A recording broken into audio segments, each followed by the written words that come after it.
Welcome back to Good Morning Vail. Joining me in the studio is Dr. Dorothy from Streamside Dental. Good morning. Good morning. We love having you.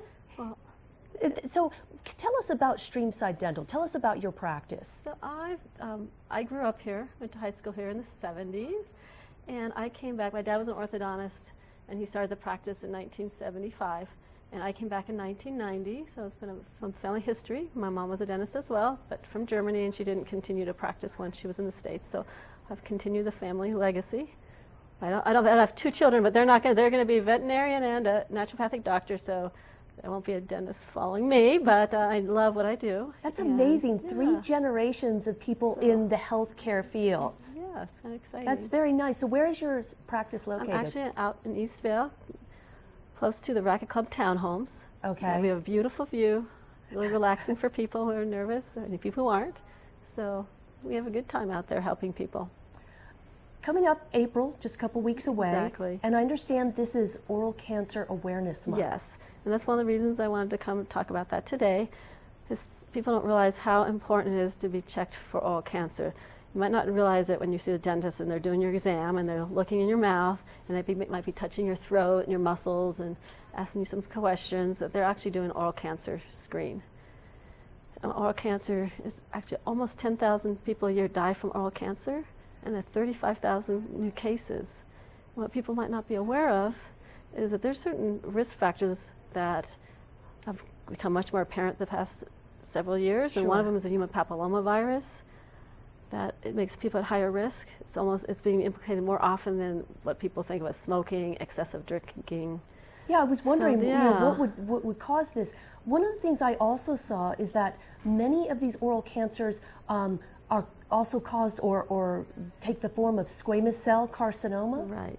And I always associate that with skin because I've had one of those removed from my nose. Does that give me a higher chance of the mouth cancer? That I honestly don't know. Okay. I have to be honest with that. I don't know if it makes you at higher risk or not. All right.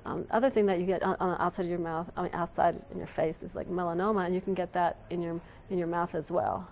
Now, is there a certain demographic? Does it typically occur later in life, more in men or women? Over the age of 50. Okay. And typically men are more at risk than women. However, I have known of cases where a young woman, when she was a teenager, had oral cancer. Her symptom was it was hard for her to swallow. Oh, so it could be far back where you like can't throat even cancer. see Exactly. it. So one of the things you look for is are you having difficulty swallowing? And what else? I mean, would it be like a mouth sore that just doesn't heal? It might be a little mouth sore that doesn't heal. It might just be a little red blotchy or white patch that doesn't bother you at all. Okay. And that the dentist finds it upon looking. And it might look very like, oh, that can't be anything, but it is. Now, can your dentist take care of this, or do you have to then escalate and go to see some kind of like mouth surgeon? A lot of time, depending on the situation, I would refer them to the oral surgeon. Okay. And in certain cases, when it's further back, there'll be an ENT, ear, nose, and throat doctor. Okay, and then what do they do? Just excise the tissue? They excise it, they remove it. Okay. And one of the most common places is your tongue, and they remove part of your tongue. Yeah, so it's pretty serious. It's very serious. And think of all the cancers that we can get. Oral cancer is your face and it's your mouth. They might be removing part of your jaw. So to catch it early is so key, so you don't get so disfigured. And right now, if you catch it early, at 5 years, it's a 60% survival rate. To me, that doesn't sound so high. So you want to catch it really early. But if you wouldn't mind, can I say some of the other things that we want to look for in the mouth? I didn't want to miss them real quick. If you want to look for white or red colored patches, we talked about that. If you see a noticeable lump, bleeding, poor oral hygiene can be a risk factor. Okay. So if you're not taking good care of your mouth, persistent sore throat, I've had someone with that, swallowing or chewing difficulty, loose teeth, bad taste, or bad breath. Okay. Those are all signs that something might be going on. Not necessarily, but it is sure worth getting checked out. Great talking with you, Dr. Dorothy. Thank you. I so appreciate the opportunity. Yet another reason to see your dentist regularly. Stay tuned. We've got more Good Morning Vail coming your way.